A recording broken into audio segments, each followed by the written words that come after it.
Shalom, selamat pagi Sobat STTII. Kita kembali lagi di program Meragi. Kita bersama-sama akan merenungkan kebenaran firman Tuhan yang menguatkan kita, yang akan menuntun di dalam kehidupan kita selama satu hari ini. Sebelumnya mari kita berdoa terlebih dahulu.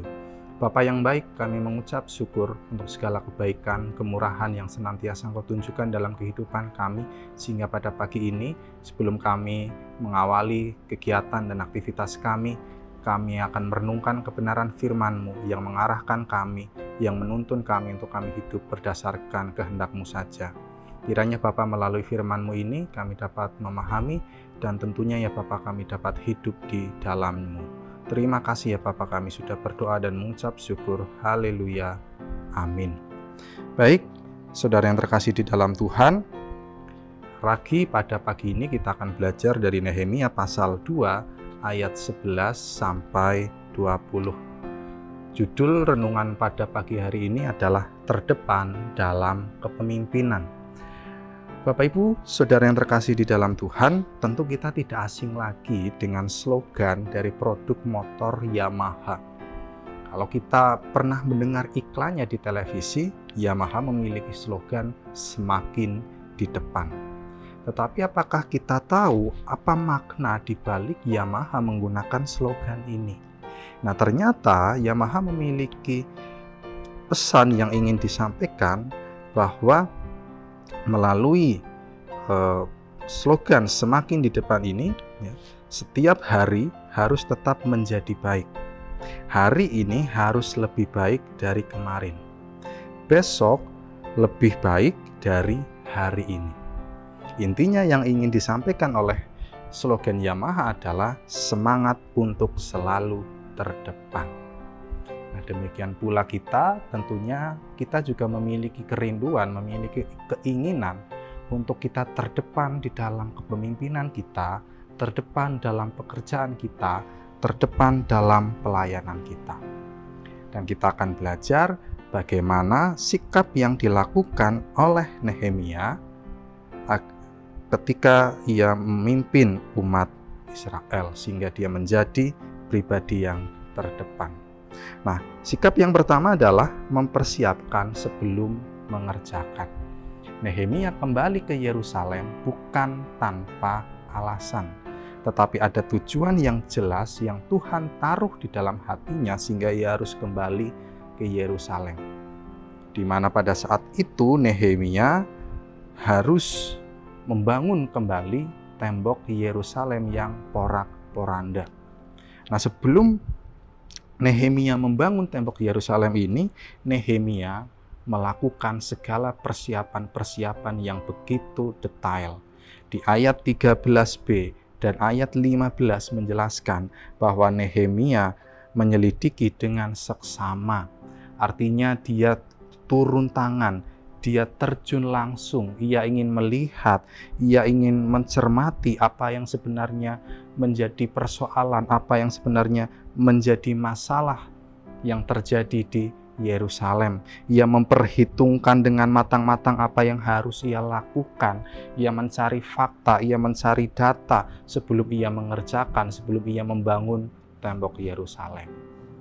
Inilah pesan yang dapat kita pelajari, tindakan yang dapat kita pelajari dalam dunia pelayanan kita, dalam kepemimpinan kita, dan dalam pekerjaan kita, yaitu persiapan. Sebelum kita mengerjakan segala tugas tanggung jawab kita di dalam pelayanan, di dalam pekerjaan, penting yang namanya persiapan. Kita diajar untuk kita tidak gerasa-gerusu, kita diajar agar kita tidak terburu-buru, tetapi kita diajar untuk mempersiapkan segala sesuatunya dengan baik. Tidak cukup kita hanya mendengar kata si A, kata si B, kata si C, dan lain sebagainya. Tetapi kita harus tahu apa yang sebenarnya menjadi persoalan, apa yang sebenarnya menjadi akar permasalahan, sehingga kita dapat melakukan persiapan-persiapan di dalam kepemimpinan kita, di dalam pelayanan kita, di dalam pekerjaan kita dengan baik. Kemudian yang kedua, apa yang harus kita lakukan agar semakin di depan? Yang kedua adalah memberitahukan apa yang akan dikerjakan. Setelah Nehemia melewati proses-proses yang begitu panjang, Nehemia dia turun tangan, dia langsung melakukan penyelidikan yang begitu mendetail, kemudian ia melakukan penyelidikan begitu seksama, ia melakukan pencermatan dan lain sebagainya, kemudian ia mengumpulkan data, fakta, memperhitungkan segala sesuatunya. Kemudian Nehemia memberitahukan kepada orang-orang Yahudi apa yang akan dikerjakan. Ini berkaitan dengan komunikasi. Sebagai seorang pemimpin, ketika kita akan melakukan pekerjaan kita akan mengerjakan proyek, kita hendak mengkomunikasikan dengan baik.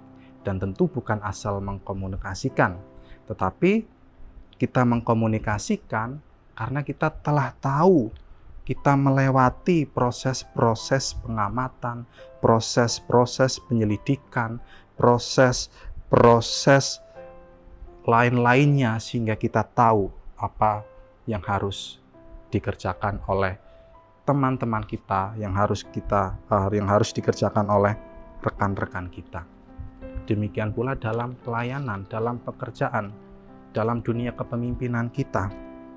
Kita juga hendaknya memberitahukan dengan jelas, mengkomunikasikan dengan jelas apa yang hendak kita kerjakan. Jangan kemudian kita mengkomunikasikan tanpa persiapan, jangan kemudian kita mengarahkan tanpa persiapan. Kita tidak boleh mengabaikan yang namanya persiapan, tetapi persiapan kemudian ditunjang dengan mengkomunikasikan segala hal yang telah kita siapkan. Itu akan menjadi kombinasi yang baik bagi pelayanan kita dan akan menjadi sesuatu yang sangat-sangat menunjang agar kita tetap terdepan di dalam kepemimpinan kita. Kemudian pesan yang ketiga, bagaimana agar kita tetap semakin di depan, adalah mengerjakan walaupun ada tantangan. Nehemia ketika dia membangun tembok Yerusalem, ada tantangan, ada hambatan yang harus dihadapi oleh Nehemia. Nehemia membangun tembok Yerusalem bukan dengan tangan yang mudah. Sebagai seorang pemimpin yang mana Tuhan menaruh visi dan rencana di dalam hatinya, Nehemia harus menghadapi tantangan.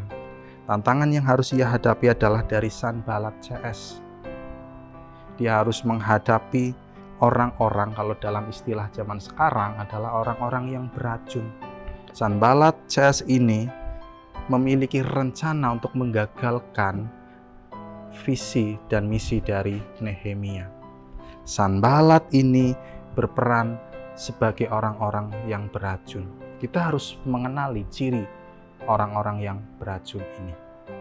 Karena suka tidak suka, kerap kali di dalam dunia pelayanan kita, di dalam dunia kepemimpinan kita, di dalam dunia pekerjaan kita, kita bertemu dengan orang-orang yang beracun. Ada 3 cirinya. Yang pertama adalah destruktif. Orang beracun biasanya mereka akan berupaya melemahkan dan menggagalkan kita. Kemudian manipulatif, mereka cenderung berbohong, ya, penuh trik-trik yang kelihatannya baik, namun sebenarnya menjegal kita. Kemudian kontraproduktif, mereka suka menghina, mereka suka mengkambing hitamkan, mereka suka mengorbankan orang lain. Dan inilah hambatan, tantangan yang dihadapi oleh Nehemia. Nehemia menghadapi sekelompok orang-orang yang beracun. Apakah kemudian Nehemia mundur? Apakah kemudian Nehemia putus asa dan lain sebagainya? Di dalam teks Nehemia tetap melaju, tetap menghadapi tantangan, tetap menghadapi hambatan. Ia tetap fokus pada panggilan yang sudah Tuhan taruh dalam hatinya. Hambatan, tantangan bukan menjadikan Nehemia dia menyerah, tetapi dia terus fokus terhadap panggilannya. Nehemia tidak ingin menghabiskan waktu dengan percuma, ataupun Nehemia paham bahwa orang-orang beracun inilah yang sebenarnya sedang mengalihkan panggilannya Nehemia.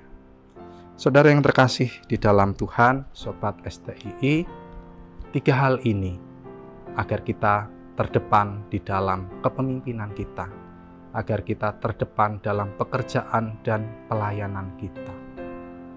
Kiranya melalui pesan, melalui renungan ragi pada pagi ini, kita kembali diingatkan tindakan-tindakan yang harus kita lakukan di dalam kehidupan kita, agar kita terdepan dalam pelayanan kita terdepan dalam pekerjaan kita. Terima kasih, Tuhan Yesus memberkati.